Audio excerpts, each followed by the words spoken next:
মাঝরাতে আমার হাসব্যান্ড আমাকে আবদার করে, তাকে নাকি কিছু বানিয়ে দিতে হবে। যেটা খেতে অনেক মজা আর খেলে নাকি পেটও ভরে। তো তাই আমি ভাবলাম যে তাকে আমি চিকেন বান বানিয়ে দিই। এটা খেতে অনেক টেস্ট এবং খেলে পেটও ভরে যায়। তো তার জন্য আমি ফার্স্টেই ১ কাপ আটা নিয়েছি, ওই যে বড় মগের। তার ভেতরে এখানে আমি একটু লবণ দিয়ে নিয়েছি পরিমাণ মতো। আর ইস্ট দিয়ে নিয়েছি ১.৫ চা চামচের মতো।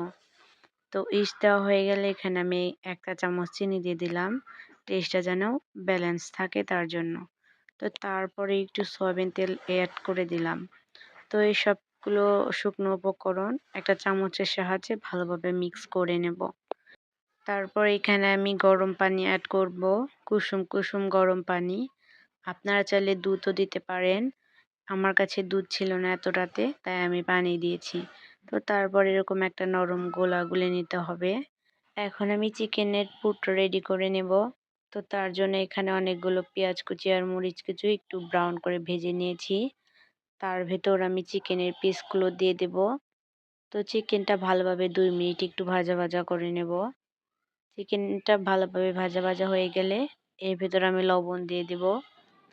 তো তারপর এখানে টেস্টিং সল্টও দিয়ে দিলাম টেস্টের জন্য। এটা না দিলেও হয়, কিন্তু দিলে অনেক টেস্ট হয়। তো তারপরে এখানে আমি একটু চিনি দিয়ে নিয়েছি হাফ চা চামচ। হাফ চা চামচ হলুদের গুঁড়া দিয়ে নিয়েছি। ১.৫ চা চামচ মরিচের গুঁড়ো দিয়ে নিয়েছি। কারণ আমরা ঝাল বেশি খাই তার জন্য। তো তারপরে এখানে একটু লেবুর রসও দিয়ে দিয়েছি, যেন চিকেনের যে একটা কাঁচা গন্ধ সেটা চলে যায়। তো তারপর এখানে সামান্য একটু বাটা মসলা এড করব, যাতে টেস্টটা একটু বেড়ে যায়। তো তার জন্য এখানে একটু আদা বাটা, একটু রসুন বাটা আর একটু গরম মশলা বাটাও দিয়ে দিয়েছি। তো এগুলো সবকিছু দেওয়া হয়ে গেলে ভালোভাবে নাড়াচাড়া করে ০.৫ ঘন্টা ভালোভাবে ভেজে কুক করে নেব। তো লাস্টে আমি একটু সসও দিয়ে দিয়েছিলাম, এটা অপশনাল। তো চিকেনের পুরটাও রেডি হয়ে গেলে যে আমরা যে গোলাটা গুলে নিয়েছিলাম, এটা তো অনেক ফুলে উঠেছিল ১ ঘন্টার যে রেস্ট রেখেছিলাম। তো তারপরে গোলাটার ভেতর চিকেনটা দিয়ে একটু ভাঁজ করে বড়ার শেপ করে নেব।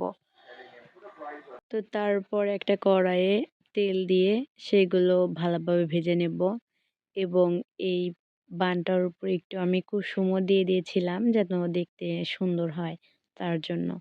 তো এই বানটা লো হিটে ১০ মিনিট ভালোভাবে কুক করে নিতে হবে। তাহলে ভেতরে পারফেক্ট সিদ্ধ হয়ে যাবে আর খেতে অনেক মজা হবে। উপরে ক্রাঞ্চি আর ভেতরে সফট।